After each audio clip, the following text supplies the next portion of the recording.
Hello students welcome to मार PS creation समस्त को पीएस क्रिएशन स्वागत करुच्ची मु प्रशांत सर आज तुमको निकाली प्लस थ्री फास्ट सेमिस्टर जो NEP 2020 minor subject political science question pattern आम डिस्कस करवा जो मैंने नुआ अच्छे चैनल लाइक शेयर सब्सक्राइब कर दियो तुम सांग मान शेयर कर दियो 1 मार्क्स क्वेश्चन आंसर गुड़िक मुझे कहीदेवी तुम निजे करेक्शन करनब यही क्वेश्चन टी मामाणिकेश्वरी यूनिवर्सिटी भवानीपाटना अटे ओके। प्रथम प्रश्न ये रही क्यों योजना अधीन भारत संविधान सभा गठन है तार आंसर टी जो तुम कैबिनेट मिशन प्लान हेबो तार आंसर टी मैं तुमको कही जो क्वेश्चन पैटर्न इंग्लीश और ओडिया रे बोथ दुईटी आसो कही ऑप्शन थी कही आ निश्चित भाव में सेमती ही क्वेश्चन आई इंग्लीश और ओडिया आई ओके।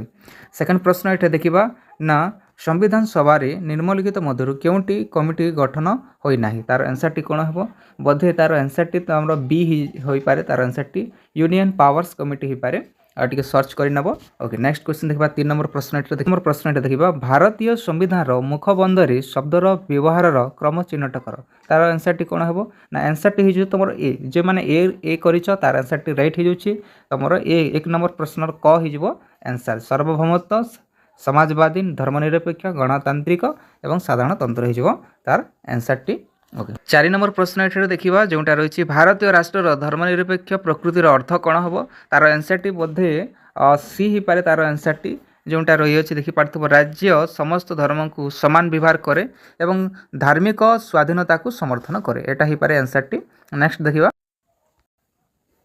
नेक्स्ट प्रश्न संसद रे 0 घंटार उद्देश्य कौन ये जो 0 घंटार उद्देश्य टी कौन तार आंसर बोधे तुम बी ही पारे जोटा कि जरूरी साधारण गुरुत्वपूर्ण विषय रे आलोचना करवा बोधे ही पारे टिके सर्च करनब। 6 नंबर प्रश्न एठारे देखिबा निम्नलिखित मध्य क्यों राज्य विधान परिषद नहीं विधान परिषद क्यों राज्य नहीं तार आंसर टी हो तुम तमिलनाडु हो तार आंसर टी। नेक्स्ट क्वेश्चन देखिबा संविधान संशोधन अधिनियम 2019 अनुसार भारतर सर्वोच्च न्यायालय रे सर्वाधिक विचारपति प्रधान विचारपति समेत डेस्क केते जन रहंती ना चीफ जस्टिस जोटा कि 34 जन चीफ जस्टिस थांती ओके। इंडिया अर्थ आयोग अध्यक्ष किए आंसर टी तुम भारत अर्थमंत्री हो पारे एटा मते भारतीय संविधान क्यों धारा नियंत्रित एवं महालेख परीक्षक सीएजी भूमिका को व्याख्या करें तार आंसर टी तुम धारा 148 हो तार 2 मार्क्स क्वेश्चन आंसर गुड़ देख किमी एग्जामिनेशन आसी अन्य यूनिवर्सिटी गुड़िक एमती ही एग्जामिनेशन आसो ओके। क्वेश्चन देखना 2 नंबर प्रश्न देख भारतीय मुखबंधर 3टी महत्व उल्लेख कर 3टी महत्व कौटा जोटा तुम secular justice liberty and equality हो तार आंसर टी ओके।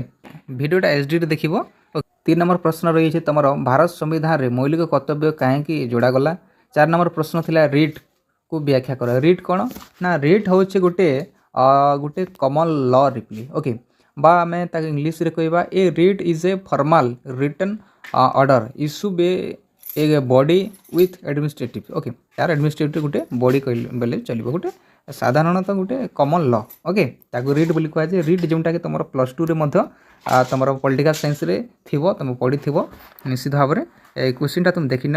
नेक्स्ट प्रश्न थिला तुम बेसिक स्ट्रक्चर अच्छे न्यायालयर अवमानता कहले कौन बुझ राज्यपाल अध्यादेश क्षमता लेख ता विषय अच्छी 8 नंबर प्रश्न रही अच्छी तुम न्यायिक आरोहण द्वारा आपण कौन कहती नियंत्रण और महालेख परिषद 3टी कार्य विषय उल्लेख कर।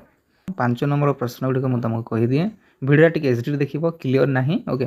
भारतीय संविधान विभिन्न उत्सर किपर प्रेरणा पाइला एवं स्वाधीनता अधिकार सहित जड़ित युक्तियुक्त प्रतिबंधक गुरुत्व विषय आलोचना कर।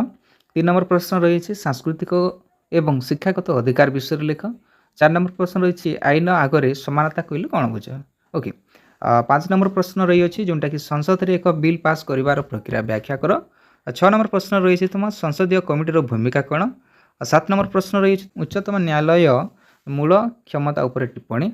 8 नंबर प्रश्न रही तुम भारतर सीमा निर्धारण कमिशन विषय संक्षेप वर्णना कर।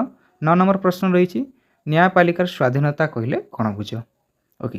कहीं नीति आयोग एक असंवैधानिक अटे ता विषय रही अच्छी ओके। जो मैंने ये पीडीएफ चाहूँ आम टेलीग्राम चैनल जॉइन हो पीडीएफ सेंड करदेव पीडीएफ तुम देखिकी करेक्शन करनब ओके। लॉन्ग क्वेश्चन गुड़िक तुम देखनी ये स्क्रीन रे अच्छी लॉन्ग क्वेश्चन गुड़िक देखनी जोटा तुम रही